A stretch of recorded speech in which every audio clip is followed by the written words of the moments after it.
Hey everyone! A couple of videos ago, I think it was number 28, I spoke about rethinking your email, and that caused quite a stir. Thankfully, in a positive way. I mean, let's face it, there's nothing quite so belittling as being slammed online, is there? But it did make me wonder, what would an unsent email look like, and what could I learn from it? So since then, I've been thinking about this a lot, especially when if there's one thing educational leadership is not short of right now, it's reasons to fire off a quick reply. So I've painted this scenario.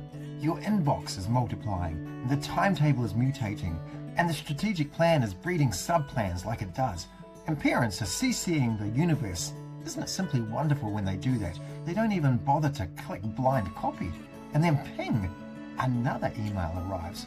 This new member of your inbox questions your judgment, or your timing, or your tone, or that decision that you made at 4:47 p.m. on a Thursday when your brain was already halfway home. So you write back. And you write back beautifully, clear, firm, articulate, possibly Nobel Prize in literature worthy. And then you hover over the send button. You hover longer. And then you do nothing. You shut down your laptop and you walk away. So I guess here's the thing. That unsent email is often the wisest email that you'll ever write. You know, I remember once drafting what I thought was an absolute masterpiece to a board member.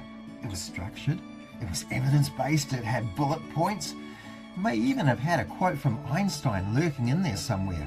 It went on for paragraphs. This was a long time before that acronym TLDR was even a thing. It flowed beautifully into pages. But it wasn't leadership. It was just my ego wearing authority. That unsent email taught me something. Between stimulus and response, there's a space. And in that space lives your leadership. I think Viktor Frankl might have said something very similar. Not your cleverness, not your frustration, not your need to win, but your leadership. When you don't send that email, three things quietly happen. First, you get to reclaim your own emotional steadiness. Second, you give dignity to the other person, even if they haven't quite earned it yet. And thirdly, you protect tomorrow. That's probably crucial, because let's face it, emails have a nasty habit of living longer than the moment that created them. It's true that in schools right now, we're under pressure. You can feel it in the corridors, in the staff rooms, and in those inboxes that resemble a never-ending rugby scrum. But leadership is rarely tested by what lands in your inbox. It's tested by what you choose not to amplify. The unsent email is not weakness, it's maturity. It's saying, I'll not let this moment define the relationship.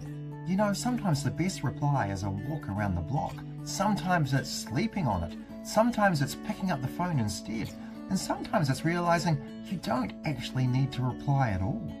So yeah, one of my favorite provocations from my book, 54 Quotes and Provocations for the Discerning Leader, that is a mouthful, isn't it, is this idea of finishing the day and beginning again without your old nonsense.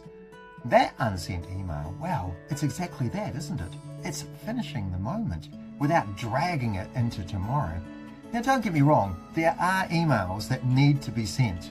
Courageous ones, clear ones, boundary setting ones. But if it's written with your 4:47 p.m. mind, or God helps us, your 3:17 a.m. brain, park it.